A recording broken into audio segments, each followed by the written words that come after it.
Hello, this is Storybooks channel. New videos are posted every day. Subscribe and click the bell. Michael took a pack of Marlboro Gold out of his pocket, unwrapped the cellophane wrapping, took out a cigarette, and held up the lighter. Taking 2 deep puffs, he looked around and thought a little.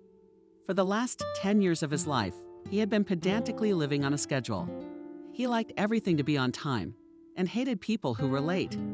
Michael calculated even little things like time to get on the platform and have time to smoke a cigarette before the train arrived. There were few people around. He was in a distant and small town, popularly called the hinterland. Michael was even surprised that there was a train station here. Suddenly, he felt some movement on his right. Turning his head, the man saw a short girl.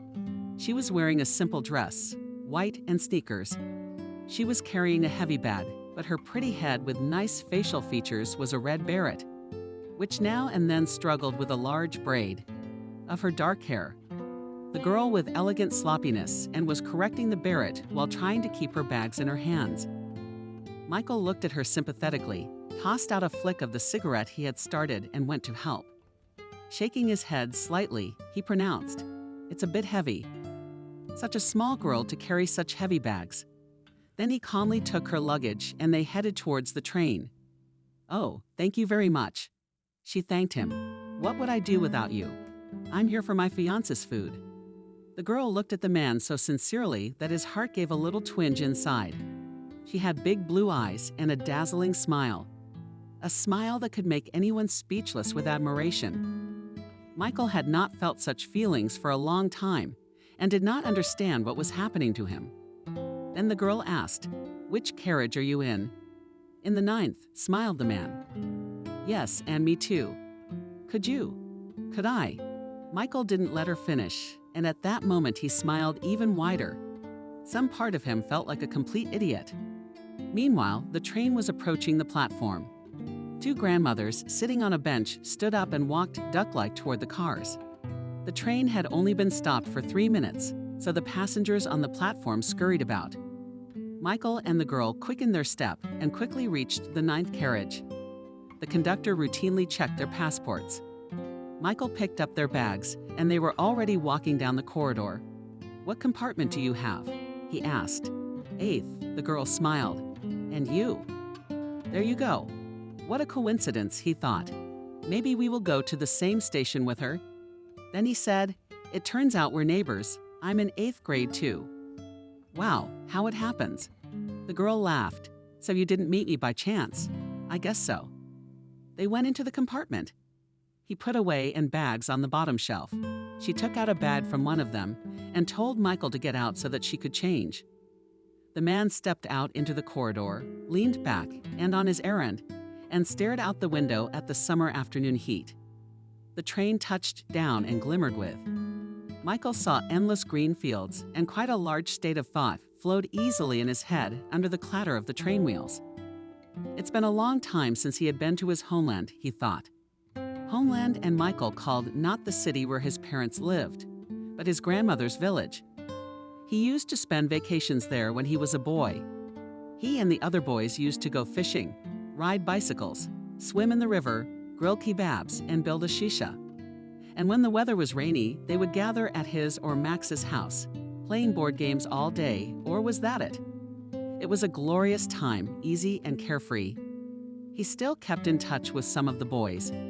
Whenever possible, Michael tried to visit his parents and then stop by his grandmother's house when it was the weekend or when he went on vacation. But 3 years ago, his grandmother passed away. Michael loved her very much and took the loss very hard. He could not come to the funeral because he was on a business trip abroad for a long time. He tried to ask for an excuse, but his superiors wouldn't let him. As his supervisor, William, with whom they'd always had a great relationship, put it, "Mike, honey, but I can't let you go. You know, not even for 3 days. You're too important around here. You go away, and it's all over at once. Do you know how important our work is? Everyone understands. It's a tragedy. Your family's grieving, but my hands are tied. Understand that. Do your job, and I'll clap so you can get a bonus." And only 3 years later, after a long business trip, he still managed to come to his homeland. He paid off his parents. They talked about this and that. Again, they asked when he would get married. But Michael had no one in mind. Then, when he was about to leave, his mother recommended that he take the train to his grandmother's village. She also told him where her grave was. Michael sank a little into his childhood memories. Suddenly, he heard he could leave. "I'm all done now." The girl wore a gray tracksuit and slippers. But even in spite of this appearance, she was charming. To himself, the man called her Cinderella. "I'll run and get you some tea." Michael did not like intimate conversations on the train with strangers, and he didn't really want tea. But to refuse such a nice girl was uncomfortable. So he said yes, go ahead. Try entered the compartment. Carefully, holding in her hands 2 steaming mugs of tea, she set them on the table, and Michael thanked her. He began to consider her even in that sports sweatshirt, and you could make out her beautiful figure. Without the birch, it was as if her braid had become twice as big. The girl looked thoughtfully out of the window. Simple country beauty, Michael thought. "My name is Becky," the girl said unexpectedly and extended a gentle palm to Michael. He shook her fingers, looked into her eyes, and answered Becky. "Becky then, and I'm Mike." "Michael then," the girl joked. He smiled at her. Then she asked him to stand up, pulled out her bag and started getting food out of it. Apple pie, candy, cucumbers, tomatoes, eggs, green onions, and bread. Will it be a week's ride on the train? Michael thought to himself. "Mike, and you do not look just so," said the girl. "Treats the whole pie tea. Try it. I made it myself. It's delicious." "No, Becky, thanks. I ate at my mom's before I went out until I was hungry." "Oh well, okay, shrug. But if you want some, feel free to have some." There was a kind of emptiness in the man's mind, mixed with a strange excitement.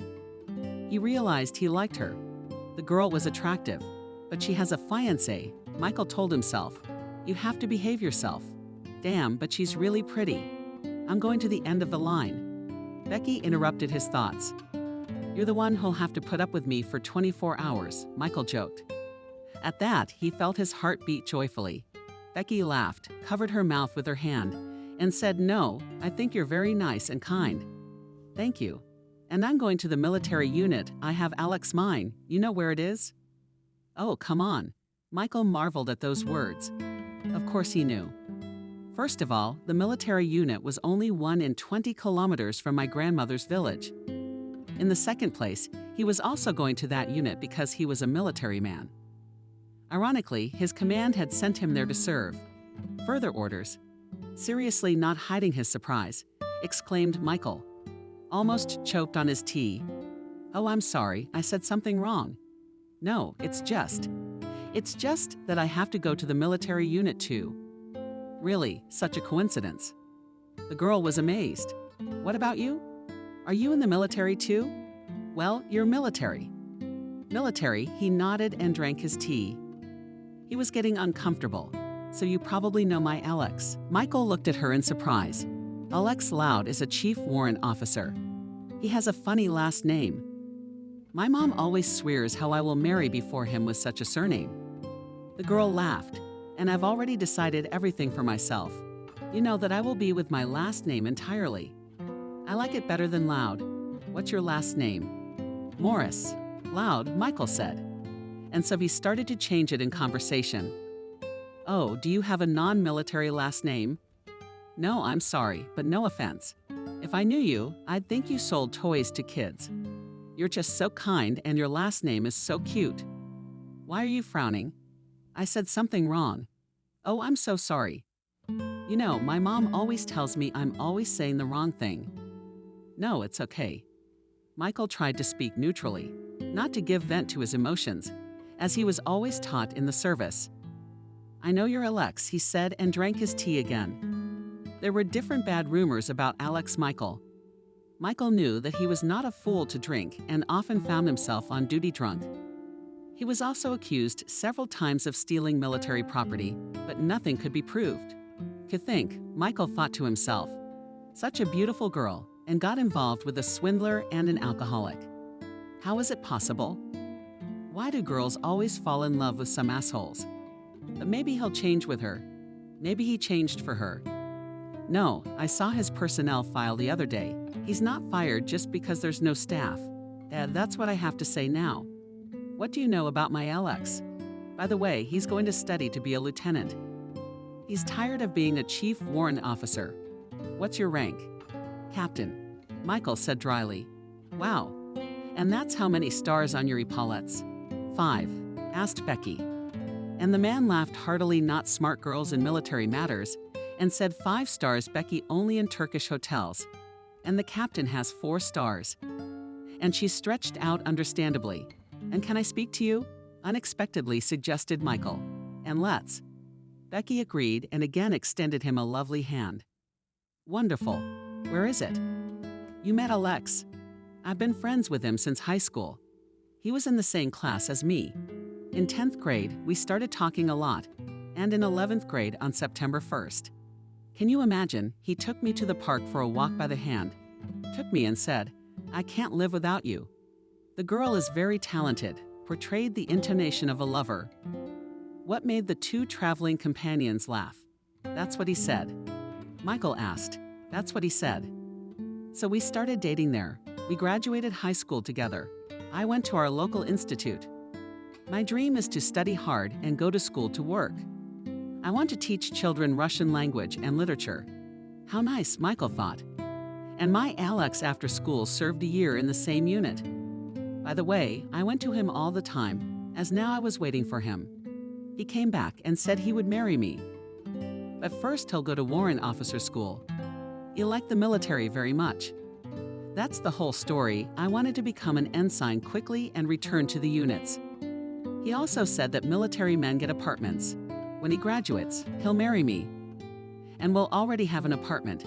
It's great, isn't it? Do they already give apartments to military men? Michael replied, the state provides a serviceman with an apartment at the place of his service. A social lease agreement is drawn up there.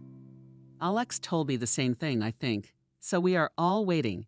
But the apartment is still missing. Alex says he's on some waiting list, and they won't give us an apartment yet. And I really need it, you know, Becky said, a little irritated.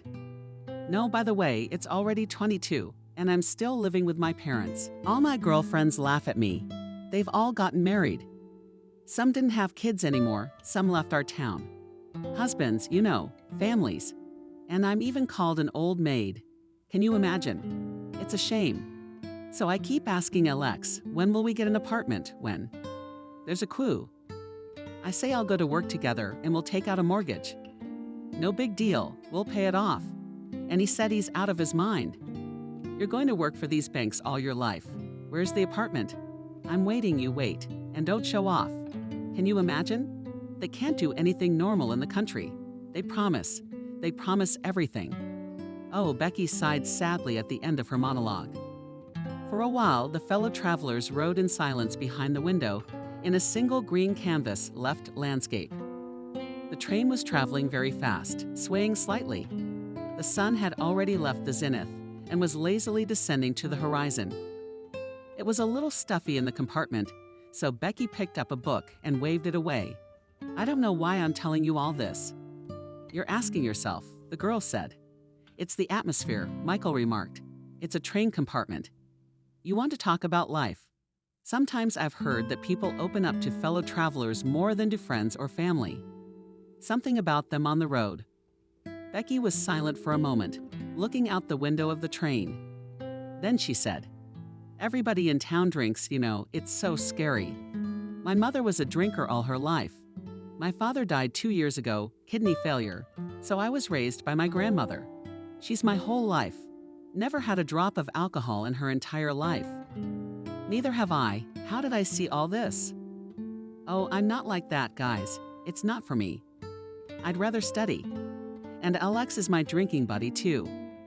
We've had a few fights about it. He keeps telling me to quit. I'll quit. When I marry you, I'll quit. I get a lieutenant. I'll quit. I'll quit. Yeah, Becky just started twiddling her thumbs. No apartment, no lieutenant, no marriage. Can you imagine? Oh, at least I'm drinking less. It's not what it used to be, but who knows? The man looked out the window. They were driving over a bridge over a river. There was a small village on the bank. Then the endless forest began again. "Are you married?" Becky asked. Michael answered sadly. "Oh, I'm sorry, please," worried the girl. "I didn't mean to." "It's okay. Are you divorced?" "Yes." "Why did the feelings disappear?" "I don't know," shrugged Michael. "Were there feelings there at all?" "I think she had more feelings for my wallet. I'm a military man, and my salary is good. I was on business trips, and they gave me an apartment, by the way.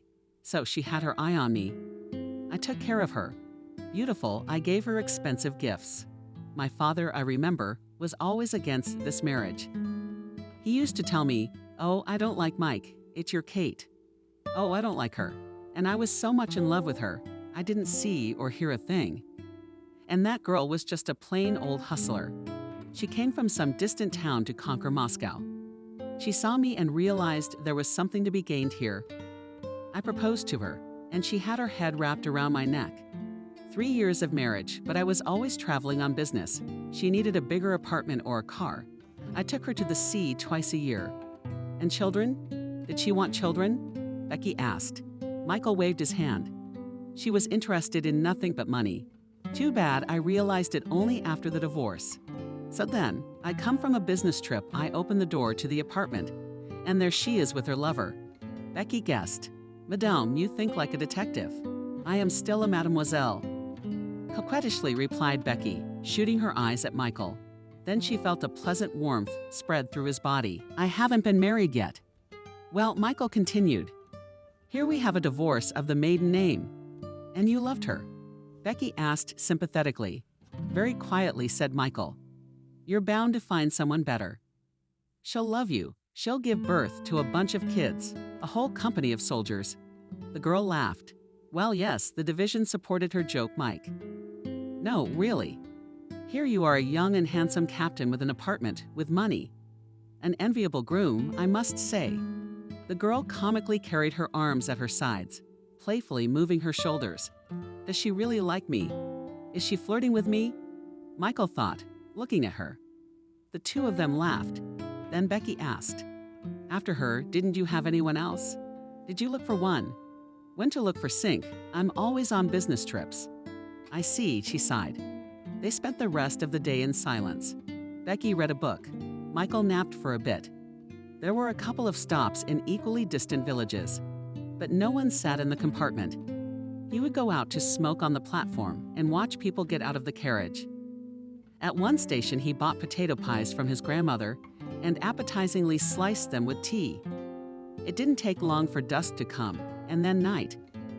There were many stars in the sky, the moon was shining brightly, and the lanterns ran caressingly through the windows of the compartment. Becky turned off the lamp and pronounced, "But good night." "Good night," Michael replied. But he could not sleep. He thought about his life, and recently from a business trip. He also looked at the sleeping Becky for a long time. He liked her. He even imagined how great it would be to live with her. You come back from a hard service, and such a beautiful girl meets you, feeds you, caresses you, puts you to bed. And her children would be very beautiful and healthy. No, what are you thinking? She's almost married. How so? Alcoholics themselves. But it's her choice. Okay, what's that got to do with you? Yeah, and then you think she'll be waiting for you on another business trip or hotspot. No, and she won't miss you. She is. Oh, and beautiful. He only slept for 45 minutes, waking up at 6 o'clock a.m. from his alarm clock. The man quickly headed for the restroom. The train outside the window was enough and over the fields. Were the orange colors riotous? At the mice in the restroom, he looked at himself in the mirror, brushed his teeth, went back in. Becky was already awake. "Good morning," he smiled. "Morning," Becky smiled at him and stretched sweetly. He couldn't help but notice the way the girl slid her eyes over his shoulders and biceps. Michael was in excellent physical shape and exercised regularly. He was wearing a calfskin shirt and blue shorts. "How did you sleep?" he asked. "I always sleep well on the train. I get carsick." "And you?" "I hardly slept at all." "Really?" "Yes." "Oh, that must be hard for you." Becky sympathized. "Come on," Michael replied with boyish glee. "I'm used to it. Do you want tea or coffee?" "Oh, thanks. Can I get a coffee?" 3. One that you walk well in. Fine as long as my teeth are cleaner. While the girl was in the restroom, and Michael took coffee from the conductor and returned to the compartment. He took a black one without sugar. The girl came back with a towel around her neck. She unbraided her braid and gathered her long, dark brown hair into a ponytail that reached almost to the end of her shoulder blades. She thanked Michael, sat down across from him, and pulled out more food sausage wrapped in foil, cheese, bread, croissant, and vegetables. They had an appetizing breakfast, chatting sweetly as the sun appeared from beyond the horizon. A new day was beginning. There was one more stop for 3 minutes before the terminus. Michael decided to go out for a smoke. When the train stopped, he left the compartment, closed the door, took a couple of steps, and realized that he had forgotten his lighter on the table. He quickly returned, opened the door sharply, and right into his hands fell Becky. The man held her beautiful body, his palms ending up in her Natalia's. Becky's head rested against his chest. She raised her head and their eyes met. It seemed to her that the space was filled with lightning. "Oh," said the girl embarrassedly, pouring paint. "Why did you come back? I thought you were going for a smoke." "Yes, I was lost in words, Michael, looking at the beautiful face of the girl. God, she's so beautiful." Then he came to his senses and said, "I left my lighter on the table." She gently began to push him away with her palms and said, laughing, "And I wanted to go to the bathroom." "And here you are once, so the door, but take the lighter quickly. It's a parking lot. It's only 3 minutes. Wait," and then on the platform and greedily pulling Michael, "Thought how it was lucky I forgot the lighter." He remembered her big-eyed hands, as if he could still feel her spouse and her body. Becky watched him from the window. She thought of his strong arms. He also smelled so nice. She wanted to drown in that smell. She wanted him to hold her again, but not as an occasional traveler, but as a man in love. No, what can she do? She's been with Alexa a long time. What other people will think? And then he and her husband will be in the same unit. So you have to pull yourself together. It's better to be in his hands again and not think about anything. Michael came back smelling of tobacco. They looked at each other and smiled. They drove the rest of the way in silence. Becky pretended to be very interested in reading the book. Michael kept trying not to look at her, which was very hard for him. Soon they arrived at the final station. The man helped Becky to lower the bags. They stepped back a little. "Well, I guess we should catch a car. Make arrangements," Becky said, glancing at the drivers, who were already looking at them like kites. "You know, do you want to go for a walk?" Mike suddenly suggested. He felt as if the words were spoken by someone else. The girl looked at him in surprise, but in her eyes there was interest and a little coquetry. "Let's take a walk. It's only 4 kilometers to grandmother's village. Let's walk along the field. It's going to be so beautiful. When I was a kid, I used to walk around the village all the time. I'll show you grandma's house." "So your grandmother lives nearby?" "Yeah, why didn't you tell me before?" "Yeah," Michael scratched his head. The conversation wasn't working out. But it's clear that for a while the girl thought Michael really wanted her to go with him. He felt like a child waiting for his mom to hand him a present from Santa Claus. "Let's go for a walk," said Becky. "Oh, wait, what about my bags?" "You'll have a hard time carrying them, won't you? And they can leave them in the luggage room at the station," replied Mike. "We'll walk in the village, then take the bus. We'll come back here, pick up the bags, and go to the unit. How's that sound? It's tempting. Alex doesn't get off till 4 o'clock anyway. What did he tell me? There's plenty of time." They left their bags in the luggage room and were given the number 215. Then Michael led her along the field along a road he had taken many times when he visited his grandmother. Very often he would ride his bike to meet the boys, dawn and see off the sunset. And this birch tree was the first time he kissed a girl. He was 13 at the time. They were walking. Watching the tall grass move in the wind in a field in the distance was a forest. Michael used to tell us as a child, "Grandma will probably be glad when she sees you," Becky said. "Does she know you're coming, or is it a surprise?" "Well, she died 3 years ago." "Oh, Mike, I'm sorry, please." It was the first time she called him Mike since they'd been together. "What's the matter?" 1 minute it's the wife, 1 minute it's the grandmother. No, it's okay, Michael reassured her. It's not your fault. How could you have known? I didn't say anything. Anyway, I wanted to go to my grandmother's grave. I wasn't at her funeral because I was on a business trip. Then he paused, as if collecting his thoughts. It's weird, you're a strange girl. I'm taking you to my village for some reason. I told you I'm going to my grandmother's grave. Why am I suddenly taking you with me? You are not afraid of me. No, smiled the girl. I trust you. I feel that you are a good man and that you speak the truth. And if a man is a scoundrel, I can recognize it from a mile away, Becky said and lightly stroked his shoulder. Michael felt warm inside again. Believe me, for my 22 years I have seen different people in my life, and many of my beauty wanted to take advantage of. Well, you know, for what purposes? But I feel like you don't have that nasty stuff in you. You're a good person. Tell me more about your childhood. Are you that interesting to listen to? They moved on, and he kept feeling the touch of her hand on his shoulder. He felt warm inside from her voice, from the smell of her hair, from her look, from her laughter. Becky, on the other hand, felt very calm, as if she was completely safe and could fear nothing more. Everything was getting softer inside her. She wanted to stroke his mighty arm and to stare into his eyes for a long time. And Michael talked merrily and nonstop about his childhood, about the village, about his grandmother. Becky laughed, wondered, laughed loudly, pushing Michael on the shoulder. He told about playing soccer with the boys. One of the boys kicked the ball and broke the windows in Nikolaevich's house. He jumped out of the house and ran after them, swearing funny words.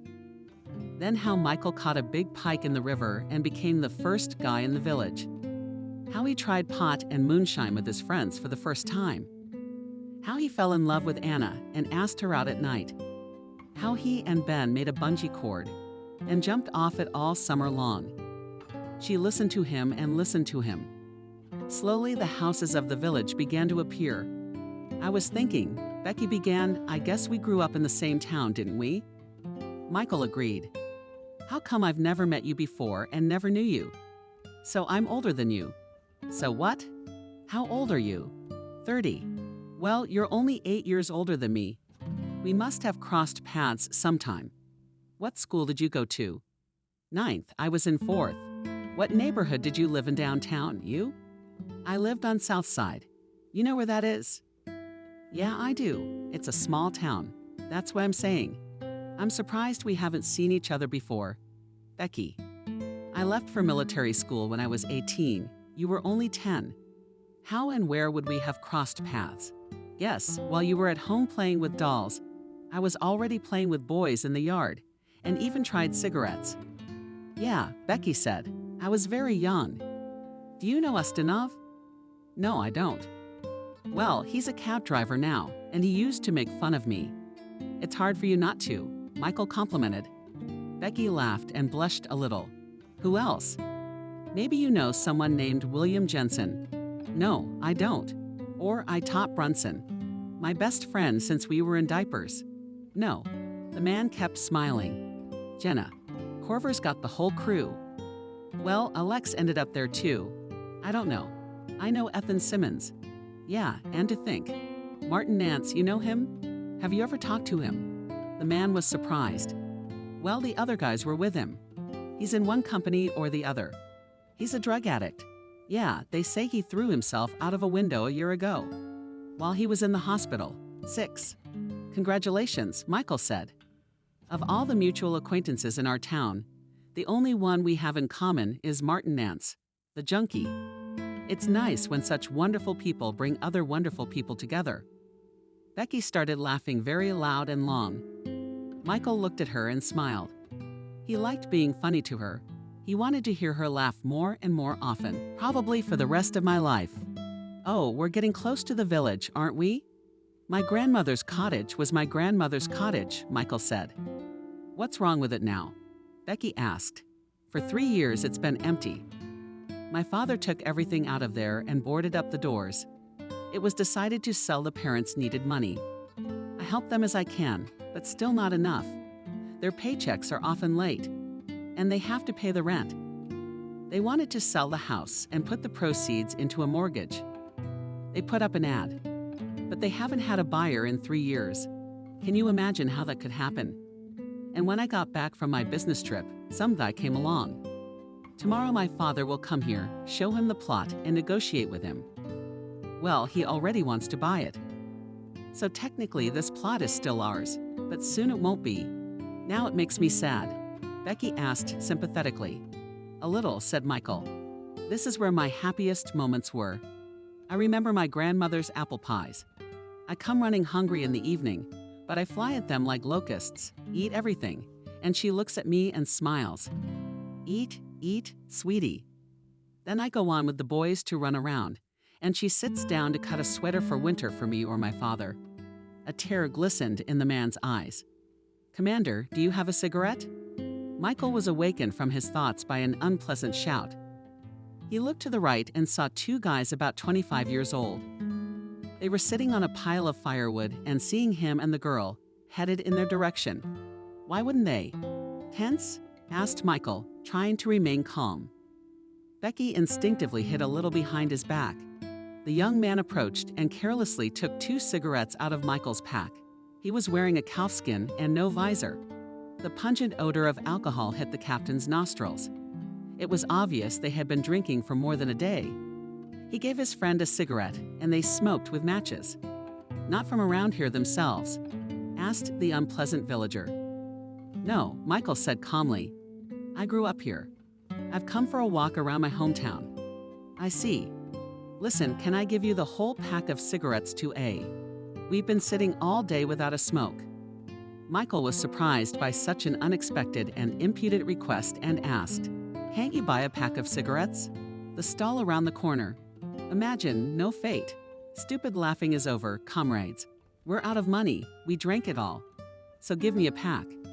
Hey, buddy, how about I leave you a couple more cigarettes and we'll go? All right. Michael tried to speak neutrally and politely, but the rage inside him was beginning to curdle. You're holding us up. No, let's do it this way, the guy answered him. You give me a bundle for one of your girls and get the fuck out of here. Your girl's prettier. Becky was very scared, instinctively hiding behind Michael's back. He realized that a conflict was brewing, which apparently could not be avoided by peaceful means. Everything happened in a matter of seconds. In a flash, Michael unnoticeably grabbed the bully's hand, holding a knife. Then he made a throw, and he fell flat on the pavement like a rag doll. Michael pulled out the knife and broke his arm. He screamed, "Let go of my arm, asshole." Michael looked at his friend. Do you want to join us? It's not me. I think I'll go, he answered, frightened. And then he ran so that his heels glistened. The other one continued to lie on the pavement. His face was contorted with a grimace of pain. You're wondering, Michael smiled. Yes, go. You answered him that one. Okay. And now he gave him a little pressure on his elbow, and he squealed to the whole village. A couple of people came out of the neighboring houses to see what was going on. The guy suddenly became a baby voice. I surrender, let go of my arm. And the magic word. Please, that's not all, Michael said. Apologize to the girl. What do you want me to put more pressure on my hand? No, girl, please apologize to me and my friend. You know him. Michael looked at the frightened Becky. She was nodding machinely. But well said Michael and let go of his adversary. Go on. He kicked him so that he fell into a nearby ditch. The bully stood up helplessly, rubbing his arm and writhing in pain. He glared angrily at Michael and then headed after his friend, who was already a small dot. Somewhere on the horizon, Becky calmed down a bit and looked at Michael with loving eyes. They were silent for a while, looking at each other, and then looked away embarrassed. The man blushed and said, We were going to my grandmother's house. Yeah, let's go, Becky replied. Soon they approached the property. He opened the rusty lock of the gate. Inside everything was overgrown, tall weeds and weeds. The old blue 2-story house was lost in paint, as if it was slightly askew and looked at them pitifully. Michael and Becky walked down the path to the gazebo. They sat down. He pulled a water bottle out of his backpack and offered Becky one. She thanked him and took a few gladders. Gradually, the summer heat began to kick in, and the moisture blissfully wafted down her beautiful body. Michael took out a cigarette and smoked thoughtfully. A rooster crowed in the distance, a breeze blew, mansions on the property. The man and the girl were silent for a long time. Michael was absorbed in his thoughts. Becky sat and thought that she would like to walk with him all day in the village and in the woods, listening to his interesting stories and laughing at the top of her voice. She hadn't felt this good in a long time. She liked him. Becky was very afraid to admit it to herself, but she could no longer deny the obvious and deceive herself. She liked him, and Alex was somehow pushed to the background. Not even to the background, but to some very distant one. It was as if he had become a complete stranger to her. She didn't want to go to him, but Mike was so dear, so warm, so real. She looked at him with her hand on her cheek. For some reason, she wanted to ask him, "Where did you learn to do that? What don't you understand, Michael?" "You know, the tricks of the trade," Becky said, embarrassed. "I've only seen that in movies before, and here you are." "And this floor," indifferently answered Michael. "And I've been practicing hand-to-hand combat for 6 years." "Wow," the girl exclaimed. "Yes, my father brought me." "You know where the museum is, don't you?" "Of course I do." "Well, there was a school in the basement. I practiced until I was 18 years old. And in the army," continued the instructor. "I had such a cool, also military, such a stocky man with a bushy mustache and a mixed suit. Uncle Zach was his name. He'd been through Vietnam. He came back from a hot spot and decided to open his own section. He was a cheerful man, kind, but strict. He praised me very much. Others even resented that I was his favorite. I won medals and cups in competitions. At home, my mom still has the whole wall in them." Quietly laughed Michael, and then continued standing there collecting dust. "Why do they have to collect dust right away?" Becky shared. "You tried, fought, won." "Well, yes, perhaps," agreed the man. "Listen, did you visit Uncle Zach when you were at Mom and Dad's?" "Sure, that's a given. I come to see Uncle Vita every time I visit, standard procedure. He taught me a lot, not only in terms of sports, but also in life. A wise man, so very wise. This time I came, I thought we'd do the old scheme in his coach's room. A couple of daisies, and then we'd go back to our old ways. And he told me, 'Mike, I've given up drinking. 2 years ago, I can still pour tea. I quit smoking too, by the way.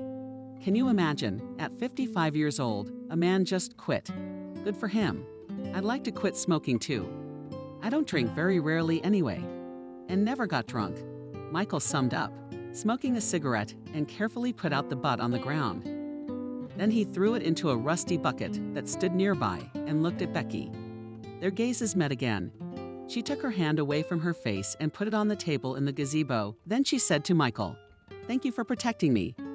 Looking into her eyes, he touched her hand with his fingers and then placed his palm on it. Becky wanted to pull her hand away, but his palm was so nice, so hot. Michael could feel the girl struggling a little, but then he realized that she felt good when his strong hand touched her. For a while, they looked at each other in silence. A blush began to flood their cheeks. Finally, Michael said softly, "So beautiful. You were made to be protected and cherished at all times." She felt a huge and pleasant wave arising in the center of her body, filling her with heat. Her heart beat more frequently. He lifted her palms, their fingers beginning to intertwine. She didn't resist. "No, you can't do this, you can't do this." Becky thought, "I have a boyfriend. I've been with him for 6 years, and Mike was the first time she'd ever seen him yesterday. But how can I be happy with him? I've never felt as good in 6 years as I did today in one day." And Michael squeezed her soft, lovely fingers tighter and tighter. He wanted her, and he desired her. He longed to wrap his arms around her lovely body. Finally, Becky came to her senses and pulled her hand away from him, slightly embarrassed and blushing. The man's face became new. He turned away and nervously took out a cigarette, although he didn't really feel like smoking. "What on earth am I doing?" he thought.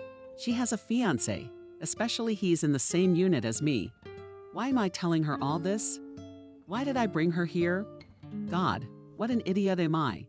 And since we have a bus back to the station, Becky interrupted his musings. There's one at 12 o'clock.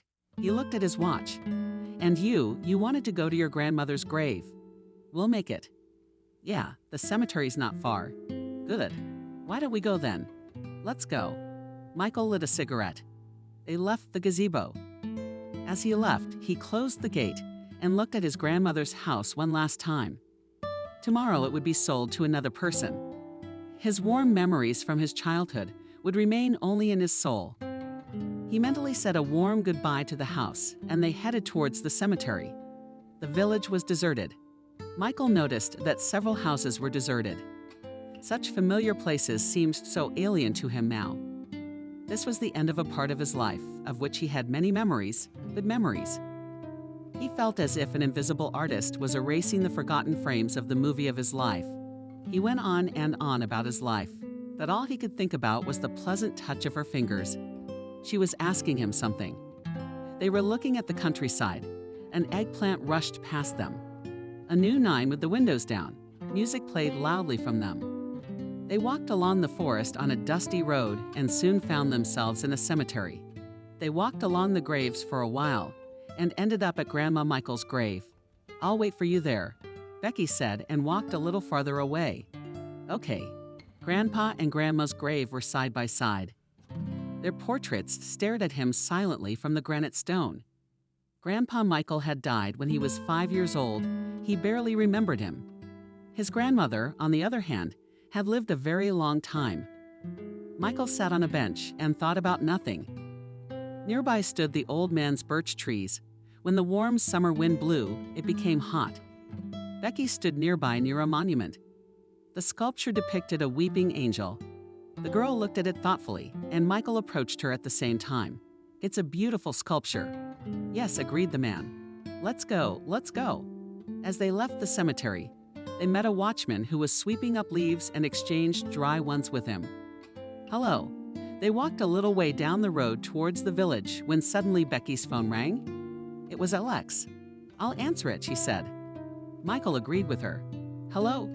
Yeah, I was driving all right. Where? Yeah, I'm in the neighborhood. So you said it was only at 4 o'clock. So I did. All right, I'll be there soon.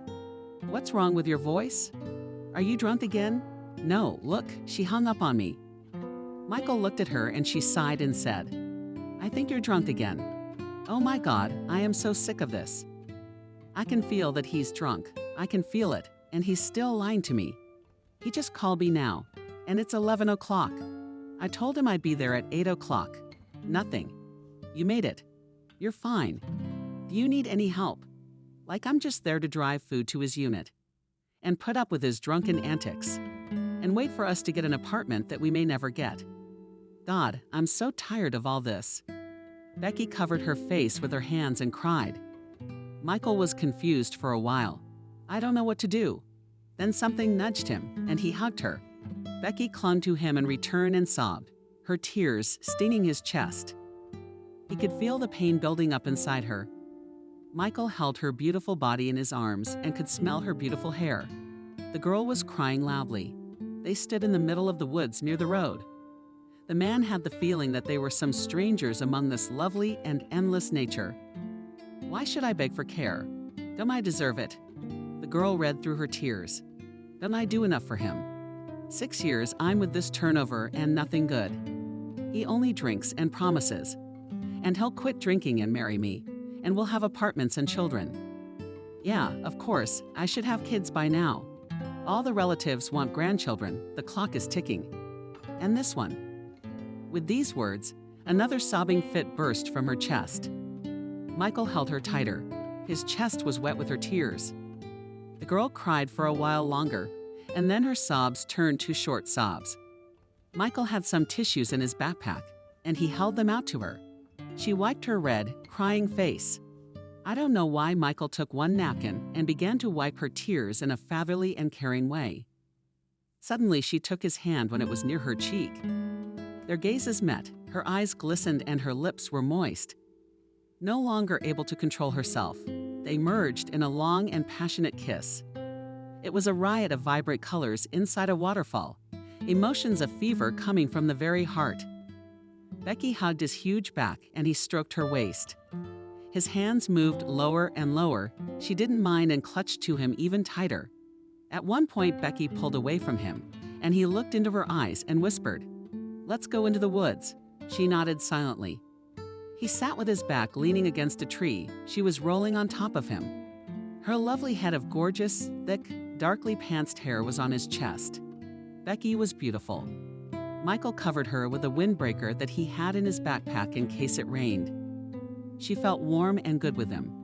She seemed happy. He stroked her chin with his fingers. Once in a while, Becky kissed them lightly. It felt so good for the two of them. They were silent for a very long time, enjoying each other's company. And then the girl laughed lightly, stroked his chest, and said we didn't make the bus at 12 o'clock. We didn't make it. Michael agreed. What time is the next one? I think it's at 14 or 13:30. But what does it matter now? How do you feel about going on duty, Comrade Captain? Said Becky, and they laughed together. How does the song go? Airplanes first. Yes, and the girls after that. Michael finished for her. Well, you can't take a song for granted. I've been stuck with airplanes for 6 years. Kate got divorced, and that was it. You never had anyone else after her? No, just one-off stories that didn't last. There was this one girl. I fell in love with her, started courting her. You know the usual, but she didn't want any of that. She just laughed at me, that's all. Then I had no time for business trips, hotspots. I was making money, and my personal life was kind of wiped out. And then suddenly you. They were silent. Then Michael asked, "Tell me, why did you love your LX?" I don't know exactly, Becky thought. Probably at 16, when he kissed me for the first time. It was some kind of hormonal thing. A crush. Alex told me how he felt all the time. He gave me compliments, flowers, wooed me beautifully. He even wrote poems. Can you imagine? He told me how much he loved me and wanted to have children with me. And he was sure to marry me. But first, the military school, and then this coup for an apartment. I believed him. I waited for him always, because I had to. A woman should wait for a man because he's good. He's a provider. That's the way I was brought up. I studied, he studied. We saw each other once. We rented apartments to live together. I thought we have these feelings forever. And then it became more of a habit or something, You didn't think about leaving him. Michael interrupted her. Becky was silent for a moment, and then she answered, I did, and sometimes I wanted to. Did you? I even tried to leave him. But he'd come back with a huge bouquet of roses, get down on his knees, and say, Becky, love, I'm sorry. I believed again. I thought that this time he would change and everything would be different. But no, it's the same old pattern.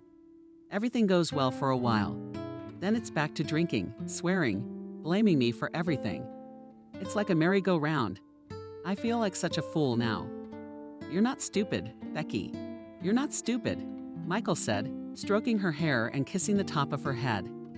And then there's my relatives and my mom and my grandmother and my friends' grandmothers all pushing me.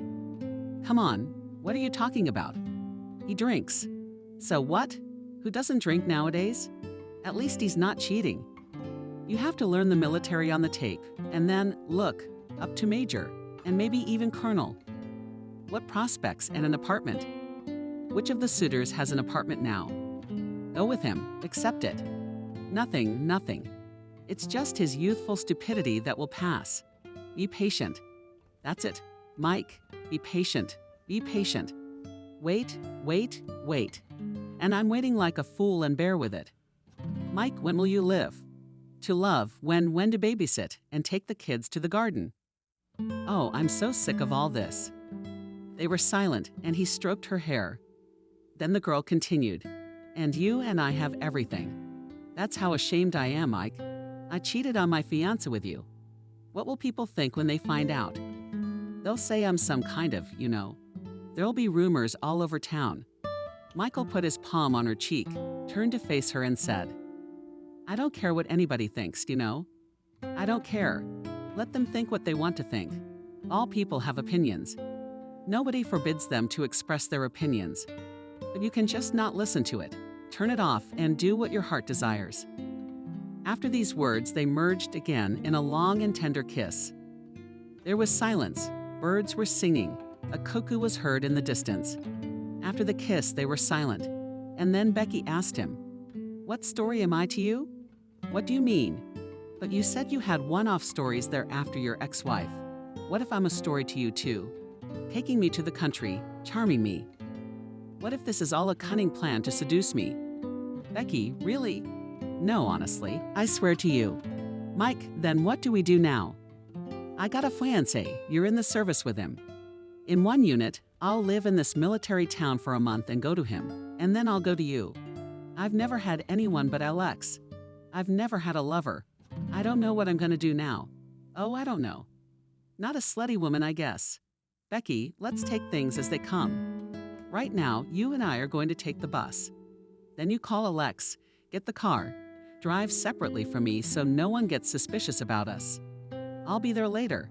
You can text me tonight and we'll meet. How interesting. I'll be in a show or a movie or inside a book I read as a kid. Secret dates, fiancés, lovers. I never thought I'd go on one of those. And here you were a random hitchhiker, Becky said, and gently slapped his chest with her palm. Let's walk slowly toward the bus. Oh, I don't feel like it, the girl said. I don't feel like it. I'd lie around with you all day long. So good, let's stay here for another 5 minutes. Come on, agreed the man. The bus pulled up, sighing all around him. The clubs where Becky and Mike sat down. Passengers with grim faces looked at them in surprise as if they were foreign elements. Michael held out money to the conductor and she gave him change. The bus bounced on the bumps. Becky stared out the window pensively and it was hot. He could feel the sweat beading on his forehead and his back getting wet. The seat beneath them had already warmed in the sun, now burning his buttocks slightly. How far are we going to go? Becky asked. About 15 minutes, Michael answered. They were silent the rest of the way. They arrived at the train station where they had gotten off the train this morning. The rest of the way, they drove in silence. They arrived at the station where they got off the train this morning. It felt like they had lived a lifetime together in just one morning. The man lit a cigarette. The bus driver approached him and gestured for a lighter. He was a thin man in his 40s. He had a thick black brush mustache sticking out of wrinkles on his face. He was dressed in a brown shirt with stains under and under his arms and black pants. He dryly thanked and stepped aside, and Becky looked at Michael with loving eyes. He was so masculine, so tall, so strong. Her body could still feel it, his strong hands rough and caressing. He was beautiful. Mentally, Becky compared him to her Alex, and the latter was clearly losing on all counts. She didn't want to go to her fiancé's house. She wanted this day to never end. Michael finished his cigarette, and they headed to the locker room to pick up their bags. He slung his green army bag over his shoulder and took Becky's heavy bags in his hands. Can you carry them? The girl asked. Where would I go? The man smiled. They headed towards the cab drivers. Seeing them, an elderly Indian with a characteristic accent shouted, Guys, we need a cab. Where are we going? Let's make the bags nice. He opened the trunk and made an inviting gesture. How can you refuse such a service? Michael thought to himself with a smile. The cab driver helped him to put the bags and then opened the door. Becky got in. Only the girl will ride.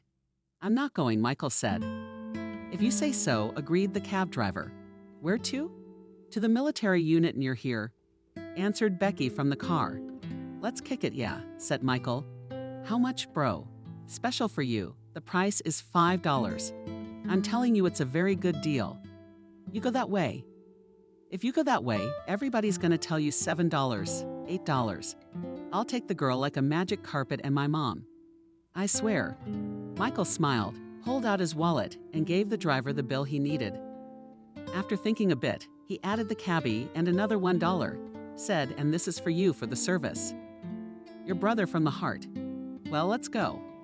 Wait, a couple minutes, asked Michael. He leaned over to the car window. Becky looked at him. But for now, she said. For now, I'll text you tonight. Okay, be careful. He stepped away from the car and signaled the driver to go. Then he walked a little farther and negotiated with another cab driver. After much haggling, Michael still agreed to ride for $7. The Armenian didn't cheat, Mike thought. It's nice that there are still honest people in our time. Meanwhile, Becky was driving and looking out the window. The Armenian turned out to be chatty. He kept saying something to her, and she rarely answered him, aha, aha. What's wrong with you? She looked at the familiar scenery, but everything seemed foreign to her. Without Michael Becky, she remembered his strong arms, his kind and honest eyes. She wished this day would end soon so she could call or write to him, so she could hear his voice again or feel him near. Listen, the sergeant at the checkpoint told him. Me, Captain Morris. Here's the paperwork. Michael held out his military ID card to him. You should have your orders in there. Take a look. The sergeant looked at the computer and clicked a couple of times, then tapped the keyboard. He looked intently at the monitor and said, yes, there is. Come on in, Captain. The sergeant handed Michael's military ID card back, and then a private shouted in a military manner. A young kid of 18 years old, skinny stubby with glasses, ran up to him. Probably joined the service recently. He set off clumsily and looked at the sergeant over his shoulder. I need to talk. Escort the comrade captain to the officer's barracks. Do you know where it is? Executed exactly. Yes, Comrade Staff Sergeant Michael went through the checkpoint. Soon he went into his room and started ironing his uniform to change and head to the colonel. Becky arrived before he did. She had been told that the chief warrant officer Loud was in the warehouse, and she needed to wait a bit. The sergeant called and reported to the petty officer that his fiancée had arrived. Alex showed up about 10 minutes later. He had a wrinkled look on his face, his soft uniform removed. She hadn't seen him in a couple months, but it appeared he'd changed beyond recognition in that time. His eyes had gotten small and swollen. He put on a couple extra pounds. His potbelly was showing under his uniform. He disgusted her. Becky, my darling, my darling. His clumsy paws rested bulky on her shoulders. He reached for her with his lips, but Becky turned away and planted a kiss on her cheek. He smelled disgusting. Are you drunk again? She said to him instead of greeting him. Becky, darling, in a diluted tongue began the petty officer. What do you mean, drunk again? Well, we had a few drinks with William. That's how much he put his index finger and thumb together in a characteristic gesture. I swear to you, it's the end of the week. My God, it's the end of the week. Come on, Becky. Then he said in a nasty, lustful tone of voice, you will. You will. I haven't seen you in so long. Come on, you and me. Well, he reached out his hands to her again, trying to touch her charms. But Becky coldly and with irritation pushed him away and said today is Wednesday. Alex stared at her, uncomprehending. Slightly, staggered to her feet. Wednesday. Wait, like Wednesday. And I thought, well, Wednesday is a little Friday. Here we go. Come on, your Alex missed you. That's what Becky said out loud. Alex jerked back in surprise. The two soldiers near the checkpoint turned their heads in her direction. Becky noticed this is what she continued, young man. There was a new metallic intonation in her voice, previously uncharacteristic of her.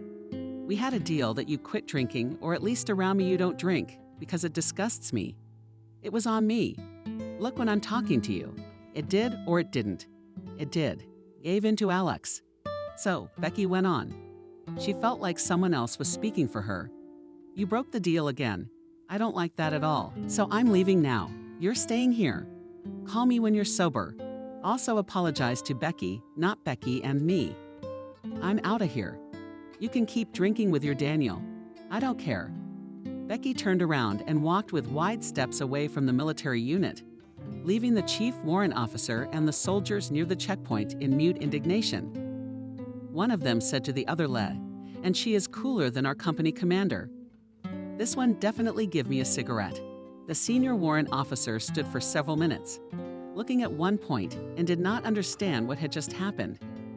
He was already quite drunk and alcohol began to cover him more and more. Finding his feet, he turned around and headed back towards the checkpoint. Everything in front of his eyes went bad. Out of the corner of his eye, he noticed the soldiers staring at him with smokes and cigarettes. What are you staring at? angrily asked the petty officer. "Is there a problem?" "Not at all, Comrade Petty Officer," almost unanimously echoed the soldiers. "Look," I loudly headed through the checkpoint towards the warehouse, thinking to take to hell. What's gotten into her? She was always so docile. So what if she had a drink? She didn't know what got into her. All her life she's been a good and obedient girl. And now she's got her fiancé in a scandal outside the army station. Could it be Michael had that effect on her? She thought of him again, and a pleasant warmth spread through her body. The girl smiled, and the bags were no longer so heavy, the sun so hot, and the situation so unpleasant. Everything was suddenly good. Morris looked at himself in the mirror. The uniform had everything laid out all back on his shoulders, 4 stars and stripes. What's a captain's when? How many? Asterisks? 5. Becky's voice echoed in his head. He remembered her smile, her eyes, the gentle voice, remembered how good it felt to stroke her body and kiss her lips. How he wished he could see her again. She'd probably really like me in uniform, Michael thought. Then he put on his cap and left the room. It was the first sign of dusk outside. A platoon ran past the barracks in formation. The captain passed the platoon and went to the colonel. Along the way, he met soldiers who stopped, made military greetings, and said "Zdravlya, zdravlya." The captain silently answered them with a nod of the head. When he reached the headquarters, he reported to the secretary that he had arrived at the colonel's office. The secretary knocked on the office and invited him in. Out of the corner of his eye, Michael saw a sign on the door, Colonel Adams. Michael joked to himself about the most appropriate initials for the Russian army. Entering the office, he saw a large, bald Shelkov man, slightly over 50, who was concentrating on his computer and poking at the keyboard with fingers that looked more like Bavarian sausages. Michael stopped near the door, holding his cap in his hand, and said, "Hello, Comrade Colonel." The latter took his eyes off the computer and looked at Morris in surprise, then smiled and shouted good-naturedly, "Zdorovy, zdorovy, vidali elephant's petals." Then they both laughed loudly, and the colonel continued, "Mike, my dear, are you?" "I am Comrade Colonel." The colonel started with open arms and walked towards the captain. They embraced, and the colonel kissed him twice, firmly and masculinely on both cheeks, and then began to shake his hand, smiling in 32 teeth on his brow. "And what a wind you got here, motherfucker. Come on, sit down and have a seat." Michael sat down and put his cap on the table. "Squeal, shout for our health." "Thank you, Comrade Colonel, I won't refuse." "But Mike, let's not by the charter." Colonel, got me here Itish, what an important man," and loud and dispersed. Laughing. "I remember you in training school, you were like this." The colonel showed his little finger and cheeks. Then he retracted his cheeks. His face became like the face of a huge carp, which made Morris even more cheerful. "And now there you are waving like that. Captain, smile. Your shoulders are like that, and look, soon you'll be walking sideways to my office." "Oh, Mike." Colonel Adams reached for the bottle of whiskey in the first drawer of his desk. The captain laughed and smiled. He was very happy to see his good old teacher. The colonel pulled out a large bottle of expensive whiskey. Michael had never seen such a thing. He had. The colonel proudly tapped the bottle with his palm. "From Australia. Recently, he and my daughter came to my birthday party. And he's a guy, a beat it guy." With these words, the colonel raised a finger in the air. "It's not that easy. We'd like to see more of them in the armed forces. Otherwise, it's this junk." The man pointed to his old computer with a large monitor. "But it's just nerves, not work." "All right," he said, and started pouring whiskey. "Come on, dear, to us, to you, and to the Special Forces." Cheers. The officers clinked glasses and put them on the table. Michael felt the whiskey burning his throat. Then a pleasant warmth went down his body with a lemon. Asked the colonel, "Comrade Colonel." "I don't snack after the first one." With these words, they laughed even louder because they remembered a funny incident from their youth. "So, Comrade Captain, you remind me of those times." Smiling, jokingly wagging his finger, told him Adams and is. "All right," thought the colonel, and began to shift a little to a more serious tone. Think how you and I came to such a remote place. I thought you served somewhere near Moscow.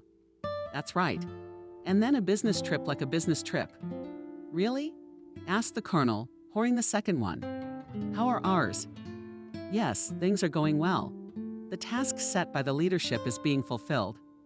Difficult. It all happened. I was stuck in that country for 3 years. I didn't even take a vacation. At least you got a bonus, right? Well, thank God. What about here? An order is an order. My grandmother's village is nearby. I never thought I'd have to live here.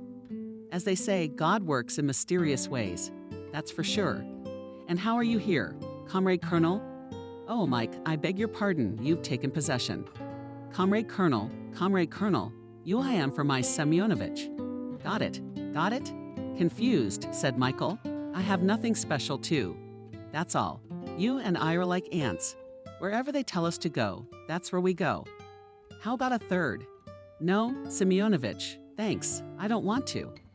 What do you think? I'll have a drink with your permission. Comrade Captain. And Adams laughed again.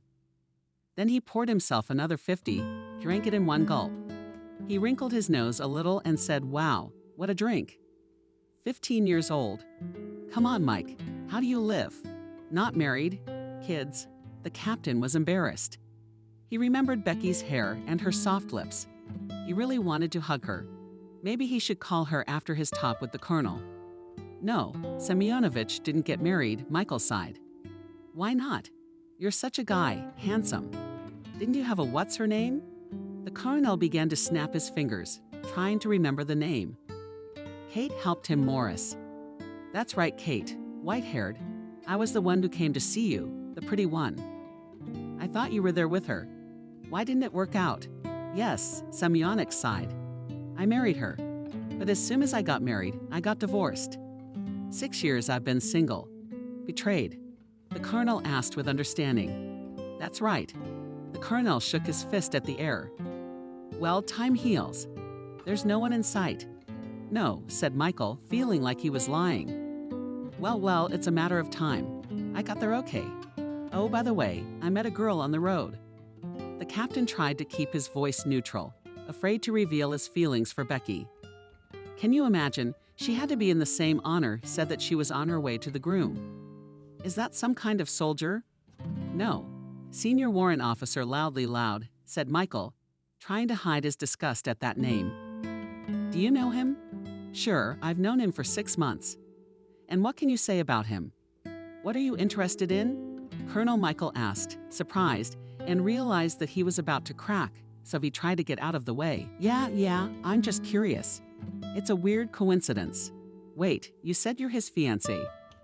Yeah, he has a wife. Why a fiancé? Michael turned pale. He was ready to fall to the ground in shame. So he slept with a married woman and she cheated on him. An act unworthy of an officer's honor. So Becky lied to him. She was actually married to Alex. And if she was lying, why? Did she really want to cheat on him? Or maybe she wasn't going to see him at all? Questions like angry bees swirled in Morris's head, but the colonel interrupted his thoughts. But yes, he has a wife and 2 children. He told me so himself. It's in his personnel file, too. Mike, why are you looking so pale? Are you okay? Yeah, I'm fine. Out of breath, Michael said. What's his wife's name? Oh, God forbid I remember. I remember Becky. Oh yeah, Becky. The girl on the train was called Becky, too. So much for coining words, Michael said. Well, that's her then. Only why was the bride called that all of a sudden? Decided maybe to remember her youth on her wedding night? Colonel Captain laughed, suddenly felt a burning jealousy in her chest. Strange these women, damn them understand. So, all right. The colonel lightly slammed his palms on the table. Soon the tale will be told, but not soon the service will work out. I'll be sitting here to deal with this Bandera. Adams pointed to the computer, a mountain of orders to sort out. You go get some rest. Check in with the major tomorrow. At 10 o'clock, he will tell you what's going on. Got it? That's right, Michael mumbled, barely moving his lips, but that's it. Good to see you. Good service to you, Comrade Captain. If you need anything, come on in. My doors are always open to you. Captain Morris walked out of headquarters, having a bad dream about sleeping with the chief warrant officer's wife. He thought, that's a hell of a thing to do. But damn it, with a very pretty ensign's wife. What's the difference? If anyone in the unit finds out, it'll be such a scandal. My God, what was I thinking? My head's all fucked up. I was imagining things. I believed her, and the woman just wanted to have fun. Of course, she's got a fallen husband, right? And here I am, a captain, tall, handsome, strong. How could she not sleep with me? Oh, what a fool I was. Michael had dinner and spent the rest of the day in his room. He tried watching a movie on his laptop, but all his thoughts were only of her. Inside was a mixture of feelings of love and bitterness, jealousy, annoyance, shame, and anger at himself. After all, she was going to live in the town for a month. Becky would be traveling to it. Who can find out then what will happen? And how am I supposed to look that guy in the eye now? Maybe he's not an alcoholic at all, but a decent warrant officer. Everything else is just gossip and rumors. The colonel didn't say anything about him, right? Hello, Comrade Petty Officer. I slept with your wife in the woods. How's that? It's like a joke, for God's sake. Michael chased these thoughts in his head, lying on the bed with his hands behind his head. It was already 12 o'clock, but he didn't want to sleep. Tomorrow he would be up at 5. Suddenly, a cell phone registered on the nightstand. It was her. Gathering his strength, he picked up the phone and coldly said hello. Hi. Once again, that gentle voice ripped his heartstring apart. You're awake. No, in a cold, angry tone communicated Michael. How are you? Fine, and you? I've been thinking about you all day. What's wrong with you? You're so tense. You're doing fine. The man was silent for a long time and then asked, Why did you lie to me? What are you talking about? Mike, I sincerely do not understand what you mean. Let's be more specific. Becky was scared. That Miloud is not your fiancé. He's your husband. What Becky marveled at. I told you we're not married. He keeps asking me to marry him, but we never did. You have 2 kids with him. You hid it. Mike, have you been drinking? You don't sound like yourself, talking nonsense about your relationship. Alex, I told you everything as it is, and I was honest and frank with you. You're a mother of 2 children, and you let yourself sleep with another man. You're such a righteous one. The girl lost her temper. Let's say I was even a mother. So what? Let's say I was even a mother. So what? What are you, some kind of saint? You saw a girl younger than yourself. You tried to woo her. Told her touching stories about her grandmother and her childhood. You wooed her, and then I burst into tears. And you, Menetep and Bang, and dragged her into the woods. Isn't that right? The man was silent. In a way, she was right. That's right. And something tells me, even if I told you I was a mother of 2, it wouldn't stop you. Michael was silent again, and she was right again. Why don't you say something? You've lost your tongue. Becky, you're not interested in anything else.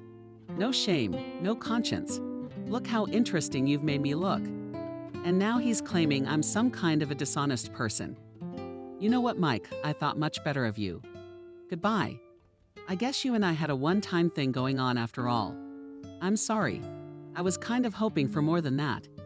Then tears came to the girl's eyes. There was a lump in her throat. God, I'm such an idiot. A month had passed since that conversation, or maybe a year, he didn't know. Everything appeared gray and dull to him. Michael knew that once a week Becky came to see the chief warrant officer. He tried not to cross paths with her, though his heart ached and his soul ached to tell her how he felt. However, he tried to bury them alive, but they inexorably burst from the bowels of his soul and grabbed his heart fiercely. In his chest pinched longing for the rack on the tape flashed days of service, the schedule of the day. Everything by the hour, everything by the minute. Routine sucked him in. But in his spare time he thought of her, remembered that fabulous day they spent together. There were times when he forgot about her, and it was strange to him that he thought about her for hours, but she suddenly became the centrifugal force of his thoughts. His whole being yearned for her. Several times he wanted to call her, talk to her normally, explain everything. Maybe try again, or at least part on a good note. But he couldn't. His fingers were already dialing the cherished phone number, but something stopped him at the last moment. It was about the same thing. At first she was very angry with Mike and could not forgive him. Then she began to long for him. She remembered the day she had spent with him too, and thought it was the most beautiful day she had had in the last 6 years. She wanted to go to him, but her feminine pride prevented her from dialing his phone number. No, she thought, if he was really a decent man and would fall in love with me as I did with him, let him dial me first and apologize. And if he's just another dog, let him go to the woods. There aren't many of them. Well, there aren't many handsome, tall, handsome, nice, with money, with an apartment. A captain, probably a colonel. What rank comes after captain? I'll have to ask Alex. Alex called her 2 days after such an unpleasant incident at the checkpoint.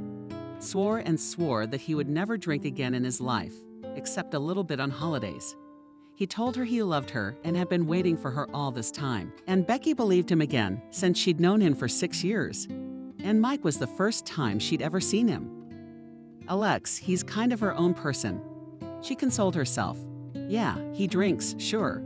But what man doesn't drink? We should ask him about the apartment. What's the good news? Nothing. He'll take his exams in the fall. He'll go to study to be a lieutenant. And we'll live. But we're in this unit too. Will she have to avoid him? Alex came home from work. He hadn't had a drink in a month. Anyway, Becky didn't smell alcohol on him. She was making him dinner.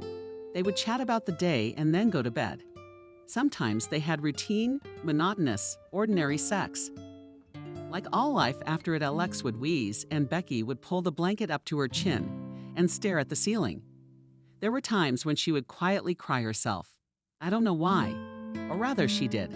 She didn't like this life. She didn't like it. She didn't like making him food every night. She didn't like everything.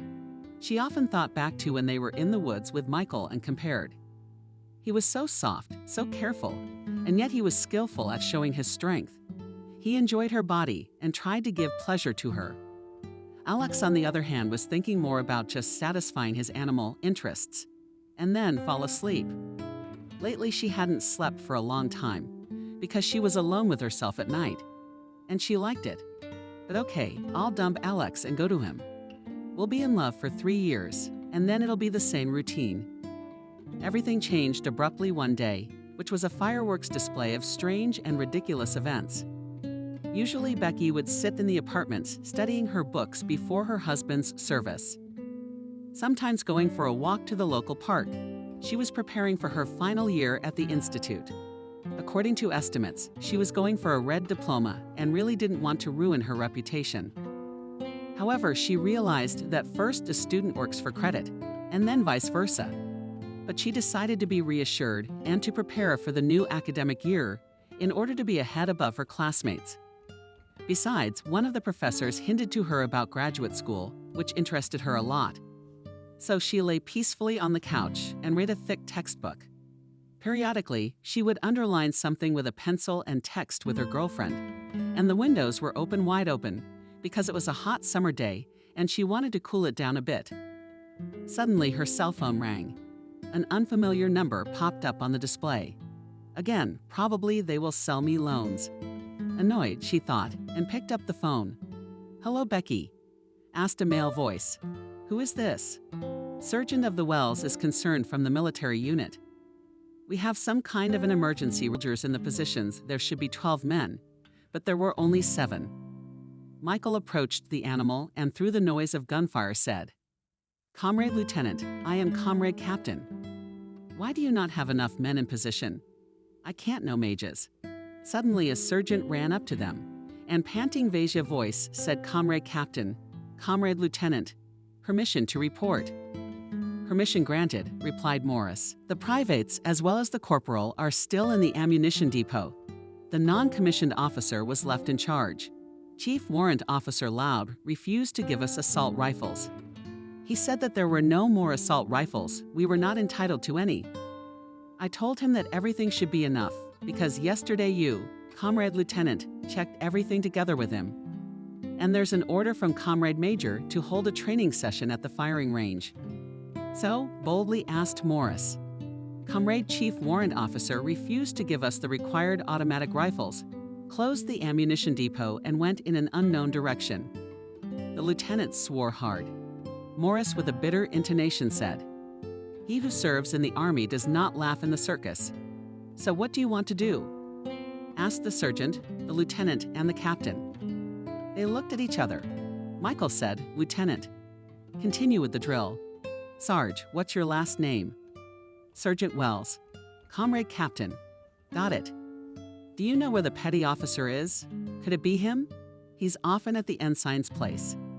"Is it in the hangars where we keep the cars?" "Come on, how do we visit him?" "Take me there, Comrade Captain." "Let's go." The captain followed the sergeant. To his left, soldiers were lying down and shooting at targets. After about 10 minutes, they were outside the lightly lived-in hangar. It was semi-dark inside. The captain and sergeant headed toward the entrance. As the captain approached, he heard laughter and smelled a strong odor of alcohol and tobacco. Even though there was a no smoking sign on hangar's door, "Sarge, there's a place to stay." The captain went inside the Angara and started walking along the rows of barrels and crates. He heard the end of the conversation, and I say to him, "What 300 liters of diesel paste do you want?" Death by Dacha. This was followed by a silly and loud laughter. Going around the corner, the captain saw the following picture. At a simple table with iron legs, preserved from the Soviet times on 2 stools, sat Chief Warrant Officer Loud and Warrant Officer Daniel. On the table was shot newspaper, on which stood 2 bottles of moonshine jar, pickles, sprats, a loaf of black bread, cucumbers, tomatoes, and green onions. The warrant officers' shirts had been reached. They held smoking cigarettes in their hands. The men were heavily intoxicated, though the clock showed only 12. Seeing the captain, Warrant Officer Daniel clumsily put the cigarette in the ashtray, then tried to stand up, but apparently from severe alcohol intoxication fell to the concrete floor, laughing, spreading his legs like a clown in a circus. The ensign loudly turned his head away, and as if not noticing the captain, continued smoking. The captain looked at Petty Officer Loud. Stocky, clean-shaven, with a swollen face and a red nose. His eyes and lips were more like and awkwardly cooked dumplings. Of what she found in him, it was like this. Captain Morris's first impression had never previously crossed paths with him on duty, but now it felt as if he was seeing him in his true guise. Finally, the captain couldn't stand it any longer and yelled Daniel and Loud. "How do you make sense of this?" By this time, Daniel clumsily stood up and, staggering on his feet through his thick gray mustache, said, "Hello, I wish you healthier. We've seen the petals on an elephant." Morris bellowed, "Why are you sitting and drinking moonshine in the middle of the service?" "I answer according to the regulations. Comrade Captain, Daniel blamed me." "The military enlistment office is to blame," answered Morris. Sit down calmly," Loud said to him loudly.